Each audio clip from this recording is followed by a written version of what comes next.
आज की ये वीडियो कुछ खास है क्योंकि इंडिया न्यूज़ डिजिटल के इस खास सेगमेंट में मोहब्बत से परे हम उस दास्तानों का जिक्र करते हैं जो इश्क से शुरू होकर इबादत में ढल गई हैं।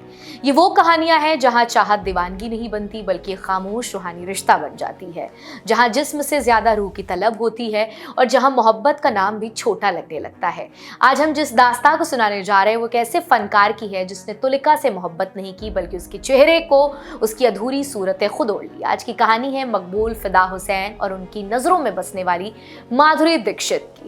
इश्क भी एक फन है और फन भी एक इश्क है। जब एक कला का फकीर एक रूप की रूह से टकराता है तो वो महज दीवानगी नहीं एक दास्तां बन जाती है। जब तसव्वुर की तुलिका किसी हंसी ख्वाब को छू लेती है तो वो महज तस्वीर नहीं रह जाती, वो एक दुआ बन जाती है। कुछ यही हुआ था हिंदुस्तान के रंगों के रूहानी फकीर मकबूल फिदा हुसैन यानी कि MF हुसैन के साथ, जब उन्होंने सिल्वर स्क्रीन पर एक चेहरे को देखा जो उनके ख्वाबों, उनके फन और उनके इश्क की तस्वीर बन गया। माधुरी दीक्षित न सिर्फ एक हुस्न की मूरत बल्कि हुस्न के दिल की आवाज बन गई। उन्होंने हम आपके हैं कौन सैकड़ों बार देखी, जैसे हर बार पर्दे से नजरों के जरिए दिल का रिश्ता जोड़ते हो।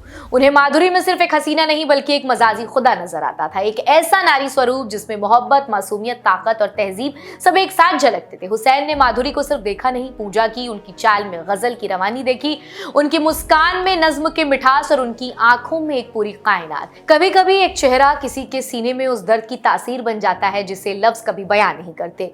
एक मुस्कान, एक चाल, एक नजाकत जो किसी के भले हुए एहसास की परछाई आती है। फनकार जब रचता है तो सिर्फ रंग नहीं भरता, वो अपनी रूह के खाली हिस्से को तसव्वुर से भरता है। MF हुसैन जिन्हें दुनिया का एक पागल कलाकार समझा, उन्होंने अपने वजूद के उस अधूरे कोने को भरने के लिए एक चेहरा चुना और वो थी माधुरी दीक्षित। सन 1994 में जब हम आपके हैं कौन सिनेमा घरों में आई तो हुसैन ने उस फिल्म को महज एक दर्शक की तरह नहीं देखा, उन्होंने उस फिल्म को दिल से जिया और बार बार हफ्तों तक देखा। उन्होंने फिल्म 66 से 74 मर्तबा देखी। हर बार पर्दे पर माधुरी की झलक, उनकी मुस्कान, उनकी चाल हुसैन की यादों में किसी भूले हुए साए की तरह उतर जाती। कुछ लोगों ने इसे इश्क कहा, कुछ ने इसे दीवानगी, मगर हुसैन के लिए ये एक रूहानी ताल्लुक था, बेनाम मगर बेहद गहरा। हुसैन की मां का इंतकाल उस वक्त हुआ जब वो बहुत छोटे थे, बामुश्किल 1 साल के। किसी को भी नहीं मालूम था कि कितना समझ पाए होंगे उस जुदाई को। उनकी पूरी जिंदगी उस गैर मां की तलाश में बीती। उनकी तुलिका से निकले हर रेखा चित्र, हर रंग में एक औरत का अक्स होता है, बगैर चेहरे के, सिर पर गठरी, सीने से बच्चा लिपटा हुआ। और फिर जब उन्होंने माधुरी को देखा तो उन्हें ऐसा महसूस हुआ कि इस बेचेहरे को अब आखिरकार एक सूरत मिल गई है, एक नूर मिल गया है। माधुरी उनके लिए सिर्फ एक अदाकारा नहीं थी, वो एक तकमील थी भारतीय नारीत्व की। उनकी जात में एक ऐसी सादगी थी जो तहजीब से लिपटी हुई थी और साथ ही एक ऐसा शऊर जो अदाकारी से कहीं आगे निकला था। हुसैन अक्सर कहा करते थे, वो सिर्फ माधुरी नहीं है, वो मेरे ख्वाबों की ताबीर है, उनकी माँ की मजाजी रूप है जो मेरे रूह में बसी हुई है।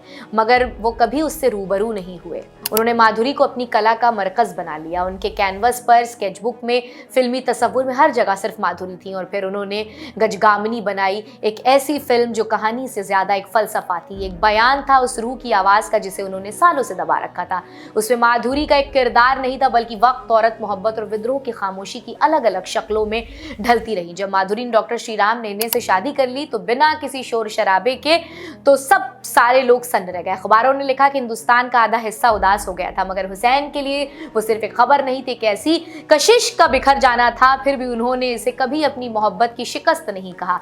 वो कहते थे कि मुझे माधुरी नहीं चाहिए, मुझे उनकी जात नहीं, उनकी जातियत चाहिए, वो तहजीब चाहिए, क्योंकि माधुरी एक तहजीब की रूह है। साल 2007 में जब माधुरी ने आजा नचले से सिल्वर स्क्रीन पर वापसी की तो हुसैन ने पूरा सिनेमा हॉल किराए पर ले लिया, सिर्फ अकेले बैठकर उसे देखने के लिए, जैसे उनके अंदर की वो अधूरी तलाश फिर से जाग उठी हो।